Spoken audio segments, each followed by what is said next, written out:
Hey there, and welcome to Tales by June, where hearts break, heal, and sometimes seek revenge. Let's begin today's story. I've always known I wasn't the favorite. It's not something anyone said out loud, but it lived in the silences, in the way my mother's eyes lingered a little longer on my sister, in how my father's laughter was louder when she was in the room. Growing up, I convinced myself it didn't matter. I wasn't as pretty as Lila, and I certainly wasn't as charming. But I was steady, reliable. I brought home good grades, helped mom in the kitchen, folded laundry without being asked. I thought love was earned through responsibility. I was wrong. Now, at 28, I work full-time at a mid-sized marketing firm in Chicago, and I live in a modest one-bedroom apartment outside the city. I have a fiancé, Ethan, a man I met during a campaign collaboration. He's kind, quiet, the kind of man who notices the little things. At least, that's what I thought. Tonight, we're having dinner at my parents' house.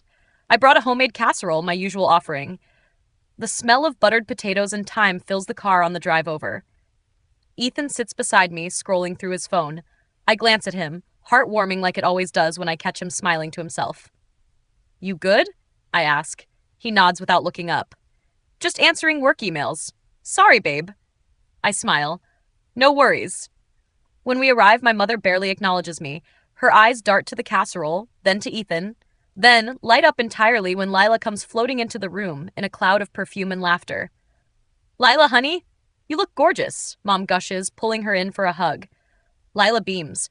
She's wearing a short floral dress, her blonde curls bouncing as she tosses her head. "Thanks, Mom. It's just something I threw on."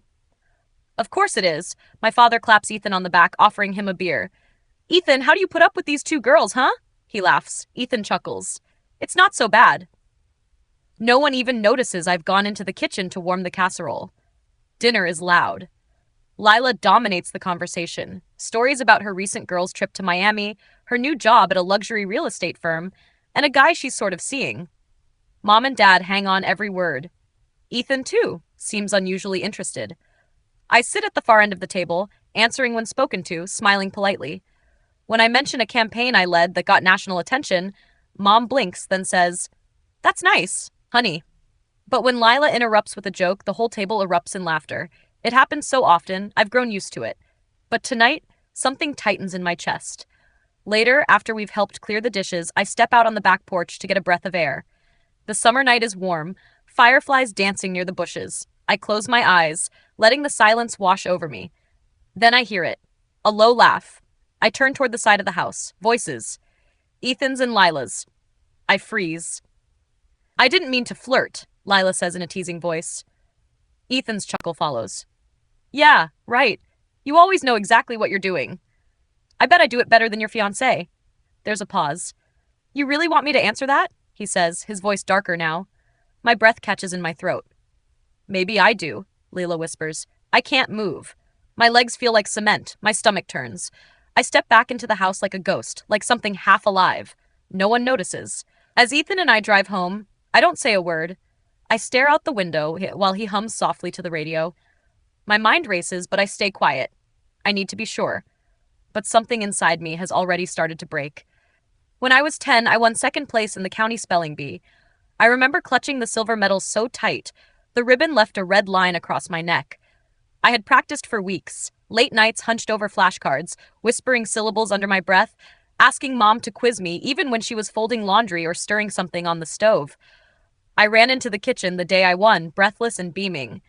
"Mom, look, I got second place." I held the medal out like a treasure. She glanced at it while wiping her hands on a dish towel. "That's nice, honey," she said. Then she added, "Why not first, though?" Before I could answer, Lila burst in, crying. She had just come back from a piano recital where she had forgotten her piece halfway through. Mom dropped the dish towel and rushed to her. "Oh, baby, it's okay. Come here. Everyone makes mistakes." Dad came down from the den. "What happened?" Lila froze during her recital, Mom said, stroking her back. "It was awful," Lila sobbed. "I was so embarrassed." "No one will remember that next week," Dad said, hugging her. "You're still our little star." I stood in the doorway, my medal heavy in my hand. No one mentioned it again.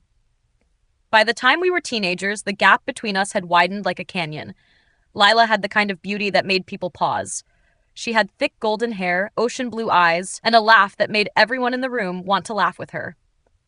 I was quieter, plainer.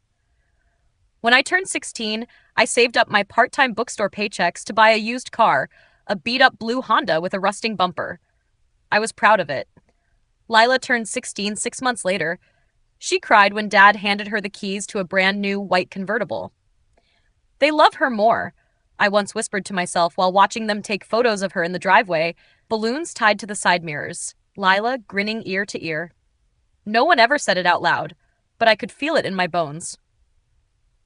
I met Ethan on a rainy Tuesday afternoon. I was standing outside the coffee shop near work, fumbling with my umbrella, when someone bumped into me.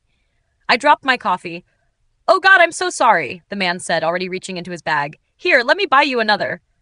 I looked up and met his eyes, warm, kind, brown like maple syrup. He ended up buying me that coffee. We sat at a corner table and talked for over an hour. He worked in client relations for a financial firm and had a soft, slightly crooked smile that made you feel like he really heard you. That afternoon turned into coffee every Thursday. Then dinner. Then weekends spent exploring bookstores, cooking pasta at my place, late night talks where I shared parts of myself I had long buried. Ethan never made me feel invisible. "I like that you listen more than you talk," he once said, brushing a strand of hair from my cheek.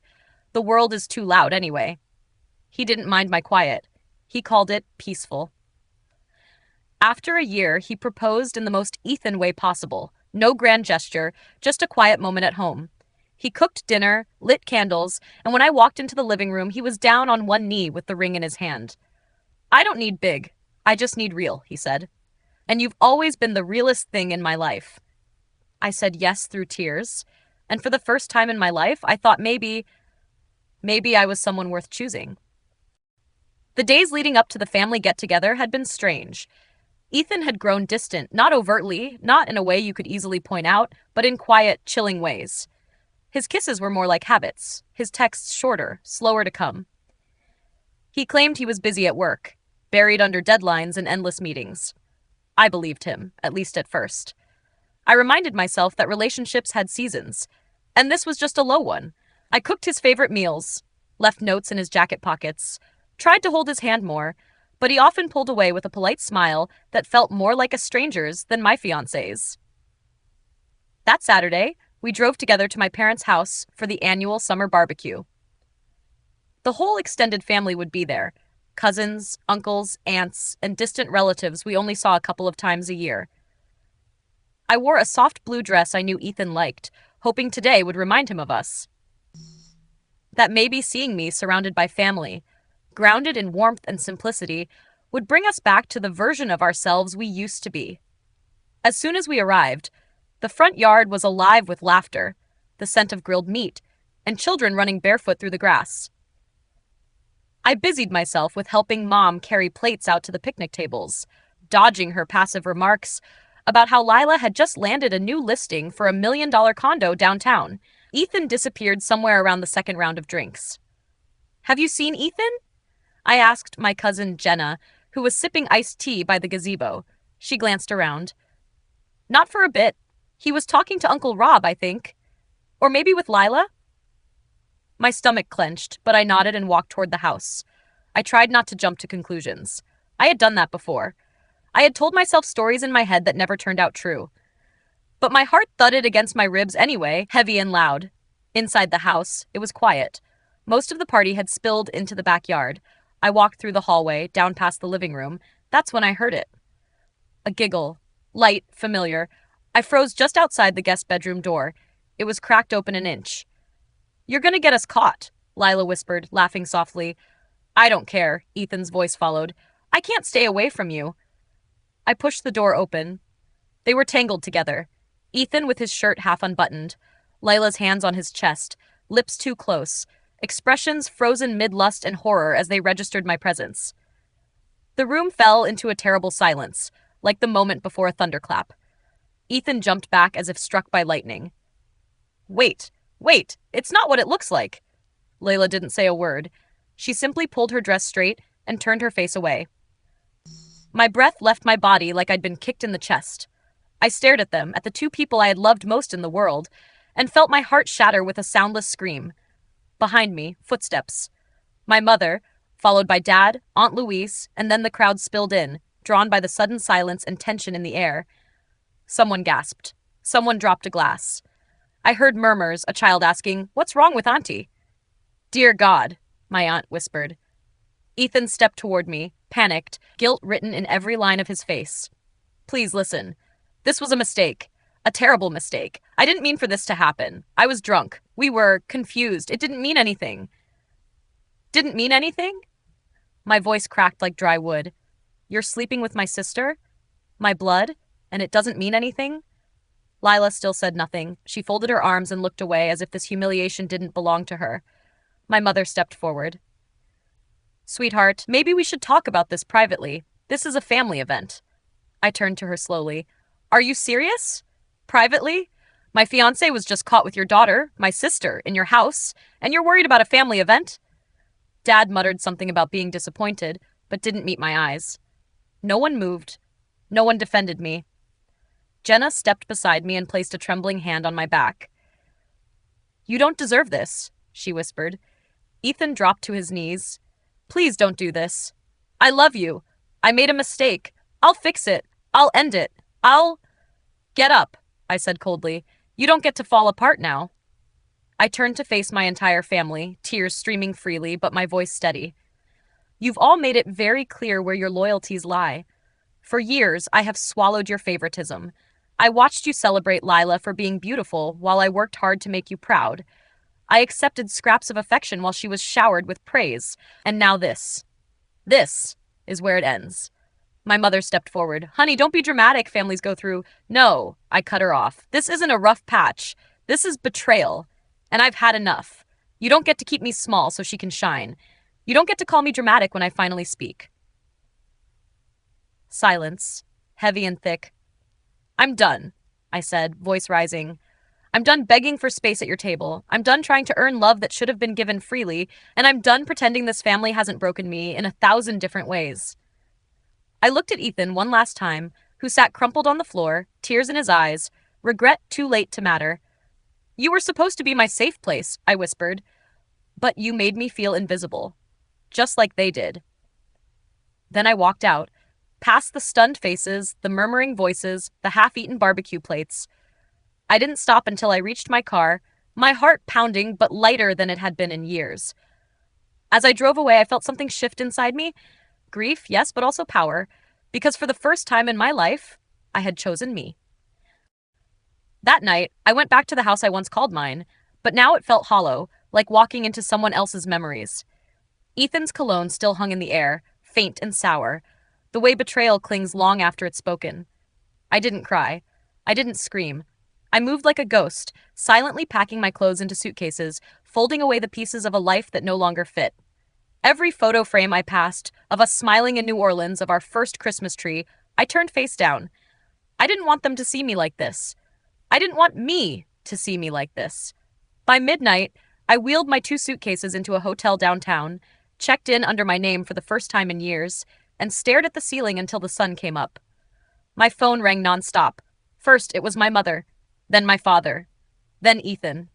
Missed calls, voicemails filled with regret and pathetic excuses. I didn't listen to any of them. I turned off notifications. I didn't want their voices crawling into my silence. Only one call made me pause. Jenna, my cousin. She left a soft message. "I don't know where you are, but I hope you're safe. I'm proud of you for walking away. Call me if you need anything." I saved that one. A week later, I signed a lease for a small 1-bedroom apartment on the other side of town. It wasn't much. Creaky floors, peeling paint in the corners, but it was mine. I hung sheer curtains over the windows, filled the space with soft lamps and cheap flowers from the farmer's market, and let the emptiness cradle me like a womb. I started getting up early, going for long walks, cooking just for me. I worked late into the night, poured myself into campaigns and new pitches at work. For the first time in my life, I wasn't chasing someone else's approval. I was chasing myself. Then one afternoon, as I watered the little peace lily on my windowsill, I saw an email from my mother. No subject line, just a single sentence. "Your sister is getting married next month. We would like you to attend, for the sake of the family. I stared at it for a long time, my hand tightening around the watering can, and then I hit block. Her, my father, the entire family group chat. Gone. Erased. I wasn't going to let them use tradition to bind me to their shame. A week later, there was a knock at my door. I opened it to find Lila standing there in a white blazer, full makeup, sunglasses perched on her head like a crown. "You're hard to find," she said with a fake smile. "Nice place. Cozy." I didn't move. I didn't offer her in. "Why are you here?" She tilted her head like a curious cat. "To invite you. To the wedding." She held out a cream-colored envelope like it was some golden ticket. "I thought you'd want to come. Closure, you know? And you were always so mature." I stared at the envelope, then at her. "Is this some kind of joke?" Lila pouted. "I mean, come on. It's not like I planned it. Things happen. You two were boring anyway. Ethan needed someone who matched his energy. We just clicked." "You slept with my fiancé behind my back," I said slowly, venom rising in my throat. "And now you're marrying him, and you have the nerve to stand here in my home and pretend this is all normal?" She rolled her eyes. "Don't be so dramatic. You always took everything too seriously. That's why no one liked being around you. You sucked the fun out of everything." I stepped forward, my voice ice. "You know what's funny, Lila? You've always mistaken cruelty for charm. You smile and people forget the poison behind it, but not anymore. I see you. And I hope you remember this face when you walk down the aisle, because this is the face of the woman whose life you tried to steal. But I survived you." Lila's smirk faltered. "He still picked me." "No," I said. "He settled for you. Because I left." She blinked. I took the invitation and ripped it in half right in front of her. "Tell Ethan I said congratulations. He's marrying a mirror of everything he deserves." Then I shut the door in her stunned, painted face. 2 days later, I got a message on my work email. From Ethan. Subject line, please read. "I know you probably never want to hear from me again," it began. "And I wouldn't blame you. What I did was unforgivable. I made the biggest mistake of my life. I was weak, I was lost, and I hurt the only person who ever truly loved me. I'm marrying Lila because I have to now. Everyone expects it, but every night I lie awake thinking about you. About what we had. About how I threw away something real for something that was just noise. I miss you. I'm sorry. I'll always be sorry." I stared at it for a long time, and for the first time, I felt nothing. No ache, no longing, just peace. Cold, clean, deserved peace. I closed the email, and I never opened another one from him again. Starting over isn't just about changing your address or blocking the numbers of everyone who ever made you feel small. It's about walking into a place where no one knows your story, and realizing, for the first time, you get to write a new one. That's what joining the new marketing firm felt like. I had taken a leap and applied to a bigger agency. Bold campaigns, national clients, actual creativity flowing through the hallways, and somehow I got the job. My first day, I walked in wearing a navy blue blazer I bought with my first post-breakup paycheck, heels that clicked confidently across the polished floors, and a heart that, while still tender, beat with quiet hope. I was introduced to everyone during the morning huddle, but one name stuck out like a bad tune. Nathan Black. He didn't say much, just raised an eyebrow when they mentioned I'd be working on the same team. The guy was obnoxiously attractive, tall, lean in a well-fitted shirt, with tousled dark hair and a smirk that clearly annoyed people on purpose. He barely looked up from his laptop. I learned quickly that Nathan and I were oil and water. I liked structure. He liked chaos. I preferred polished pitches. He scribbled genius ideas on napkins and made up slogans on the fly. "You're too neat," he said once, after I color-coded our project timelines. "You're too messy," I shot back. "You must alphabetize your emotions," he teased. "And you must sleep in a tornado," I countered. It was infuriating. And weirdly, fun. Meanwhile, one Friday afternoon, Jenna and I met at our favorite coffee shop, the one with warm lighting and real ceramic mugs. She leaned over the table, eyes wide, voice low. "You will not believe this wedding," she whispered. I sipped my latte. "Oh, I'm ready. Give it to me." Jenna snorted. "Girl, first of all, Lila wore a dress that looked like a glitter factory exploded. Strapless, backless, and had this gigantic train that kept getting caught in chairs. She walked down the aisle like she was on a runway, waving, not kidding, waving at guests." I laughed into my cup. Of course she did. Then Ethan, she said, shaking her head, looked like he was being dragged to his own funeral. His smile didn't even reach his teeth. When the priest said, "Do you take this woman?" he paused. Like a full 2 seconds. Everyone tensed. Did she notice? Not a chance. Not a chance. She was too busy blowing kisses to the photographer. And get this, during the vows, she went off script. Talked for like 5 minutes about how destiny brought them together, and how even though some people didn't understand their love, they rose above the jealousy. I blinked. She really said that? On a microphone, at a church, in front of Grandma. We both burst out laughing, the kind of laugh that makes your sides ache but also heals old bruises. I wiped my eyes. You know what? Let her have that circus. I've got better things now. And I did. Over the next few months, something shifted between Nathan and me. Somewhere between brainstorming sessions and late-night client calls, we stopped snapping at each other and started laughing. It began with small things. Him bringing me coffee without asking, me saving his chaotic drafts before they crashed his computer. One night, we stayed late working on a pitch, and the power went out in the office. While we waited for the emergency lights to kick in, we sat on the floor near the big windows, eating stale granola bars from the vending machine. "Can I ask you something?" he said suddenly, voice softer than usual. "Sure," I replied, surprised. "What happened to you? I mean, you carry yourself like someone who's been through a war and decided never to lose another one." I looked at him then, the skyline glowing behind his silhouette, and for the first time told someone the short version of my story. Ethan, Lila, the betrayal, the silence I rose from. He didn't interrupt, just listened. When I finished, he nodded. "You're right. You don't lose wars. You start new kingdoms." I laughed, then blinked. That was oddly poetic. "Don't get used to it," he grinned. "I still think you alphabetize your fridge." We were friends after that. Real friends. The kind who sent each other ugly selfies and shared playlists and argued over movie plot holes. But somewhere between the jokes and sarcasm, he started to see me. Not the broken girl, not the plain one from a forgotten family, but me. One day during a team retreat at a beach house, I came down wearing a sundress and no makeup, hair in a messy braid, and he just stared. "What?" I asked, self-conscious. "You're gonna ruin my peace, you know that?" he said, half laughing, half serious. That night, as the ocean hummed in the background and our coworkers played cards by the fire, Nathan took my hand. No speech, no drama. Just that, and I let him. It wasn't some grand moment with fireworks, but it was warm and slow and safe. And in that safety, I bloomed. We weren't perfect, and that's what made it perfect. He saw my scars and didn't flinch. I saw his chaos and didn't run. One afternoon, I got a wedding photo in the mail. Lila and Ethan, smiling like plastic dolls. I tore it in half without blinking and tossed it in the trash. Then I turned back to Nathan, who was dancing like a fool in our tiny kitchen to a 90s pop song, flour all over his shirt from the cookies we were baking.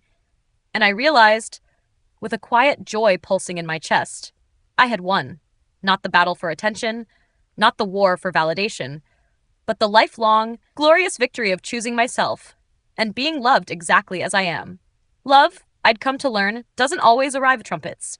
Sometimes it walks into your life wearing wrinkled shirts, carrying sarcasm like a shield, and slowly tears down the walls you didn't know you built.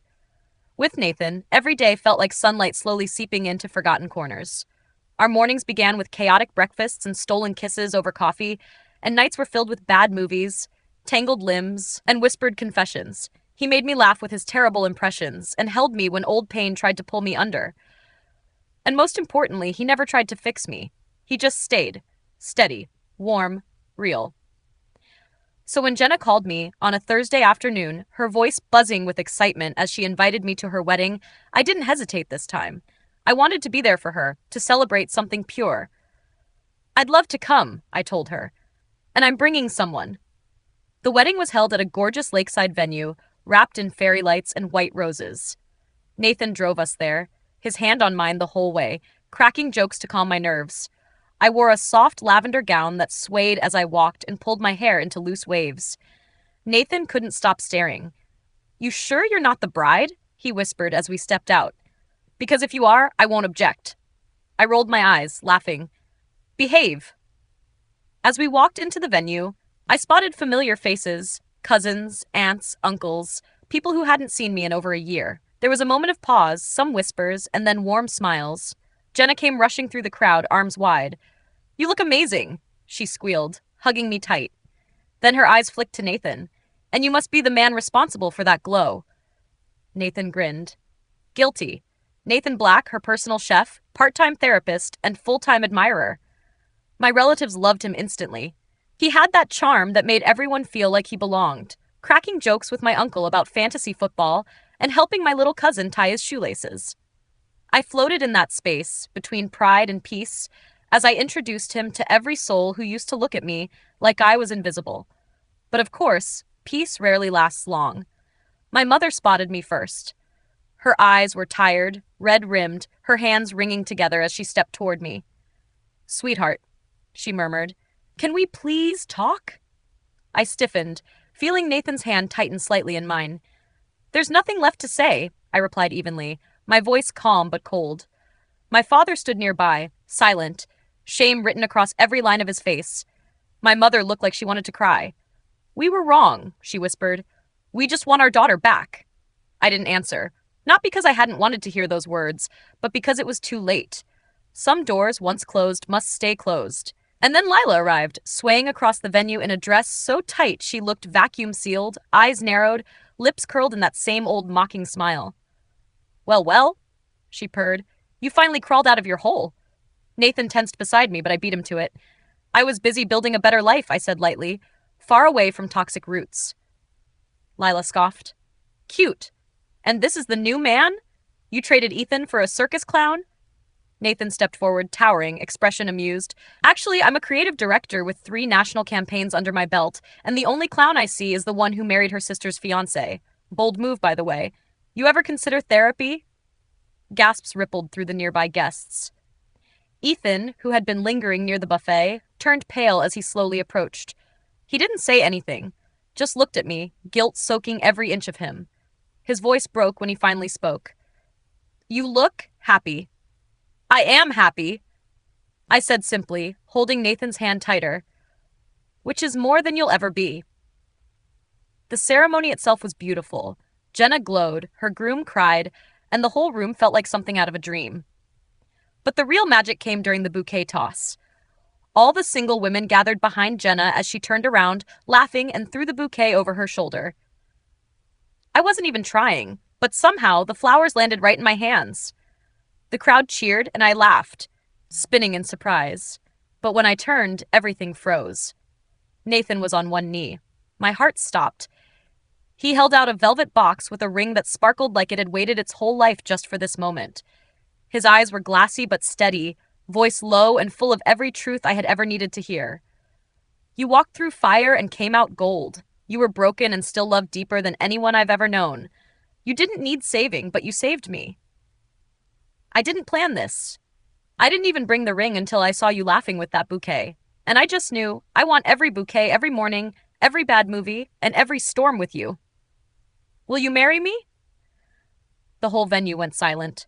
My hands shook, my throat closed, and then through happy tears and breathless laughter, I shouted, "Yes, 1,000 times! Yes!" The room exploded in cheers. Jenna shrieked. My cousins clapped. Even a few of the older relatives wiped their eyes. My mother sobbed into a napkin. Lila looked like she'd bitten into a lemon. Ethan quietly slipped away. Nathan stood, slid the ring onto my finger, and kissed me like we were the only 2 people alive. And in that moment, surrounded by the people who finally saw me, by the love I thought I'd never deserve, I didn't just feel happy. I felt whole. I had lost everything once. Respect, love, family. But in rising from that rubble, I had found something better. I had found me. And I had found him.